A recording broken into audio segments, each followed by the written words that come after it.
my jam, I feel good. How you feel? What's up, ladies? There he is, the handsome fellow himself, Lindzon. Does Ellen tell you not to dance like that? She's like, don't ever do that again in public. Does she tell you that? It's like Elaine from Seinfeld. It's like we're one and the same people. Everybody tells me not to dance, but you know who tells me to dance? My inner fucking voice. I'm going to drop you off in Little Havana. Howietown, 24/7 dance allowed. What is going to what would surprise you the most? Like, we got 4 months left in the year. Let's call it into February and into the first quarter next year. Through the first quarter next year, like, what can you check off that you really don't think is going to happen? It would really surprise you greatly if that happened. Like, what do you... Nasdaq 20K. Nasdaq 20K would surprise you. You don't think that's going to happen? Right. I mean, I don't like to predict things. It's stupid. But I think what wouldn't surprise me is like a Nasdaq 8K. But you think 8K into next first quarter of next year is more likely than 20? Right. I think 8K, 13K are both possibilities here. And so you don't think Ripper into, Well, Ripper would be 13K, so I'm positioned to make some money if there's a Ripper. And if we drop to 8K, I won't be so scared that the center will hold that I want to go long. Yeah, what's 8K? April? 30%? Right, 8K is June. All right, give me another long shot. What else would surprise you? Another thing that would surprise me... that you don't think is going to happen? Is like Apple missing, right? Where Apple just is so big that they just muff a quarter and or a product, and they whiff on a product. They're not going to whiff on a product because I don't think there's nothing big enough coming. But I think it's so price perfection for based on their growth. If they actually just miss a quarter because of something, I think the market will be unrelenting. I think if Tesla has any kind of negative news at this point, right, there's very little room. They're more vulnerable, you're saying Tesla is? Yeah, Tesla and Apple are the most vulnerable. Facebook can pull 1 million levers. Google can pull 1 million levers. Netflix can pull 1 million levers. Zoom can pull 1 million levers. But I don't think Apple and Tesla can pull 1 million levers. They're loved, and the dips will get bought. But I think you could see huge air pockets still under both of those names. Okay, let me ask you this. You know what? You're going to be jealous. I had Krinsky on. I did a half-an-hour show with Krinsky yesterday. That's cool. Why am I going to be jealous of him or you?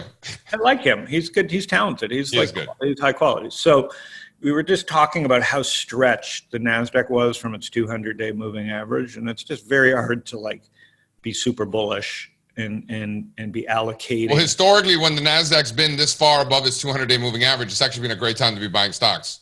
Hey, I don't disagree. It could mean that we're like 95. It meant we were going much higher, but in March 2000, it did not. So there's what else is he saying? It's not that he wasn't predicting. He was just saying, here's where we are. I know, but what else smart did he say? Anything else good? Any other good tidbits? Oh, you need to say the Nasdaq is the only place that matters. What's one tool as an investor, a tool, a site, an app that you're using now that is awesome, that you don't think other people are using? Oh, good question. Other people are using. Yeah, anything new that you're using that you think is really awesome to help your investing that you don't think people are catching on to yet? No, I still think, it's private and public markets, how they connected and how they think. It's a big investment of time, but obviously I still am very bullish on talking to private investors. And I don't think there's a simple tool. You got to make the calls. Got to make the calls. So I think, my edge continues to be I'm making the calls. Like I talked to Ross Mason, who started MuleSoft, and I'm like, you talk to a guy who's a billionaire. He is a billionaire, but he's not bragging about it, but he's a billionaire. Okay. Even he said today, what am I going to do with if I don't invest in tech, what am I going to do with it? And that sounds like so preposterous that a smart person says that, because obviously there's lots you can do. You can put it into cash, or you can invest in Start, you know what I mean? Or you can buy gold or Bitcoin or banks or energy. But the only thing that smart people are thinking is, what am I going to do with it? And he's stock picking. He doesn't want to be in the indexes because the jig is up, right? They know that 5 companies make up 40 to 50% of certain of the indexes. So the whole diversification thing is not real. It's real in the sense that those 5 companies are pretty damn diversified, but beyond that, do you really get the?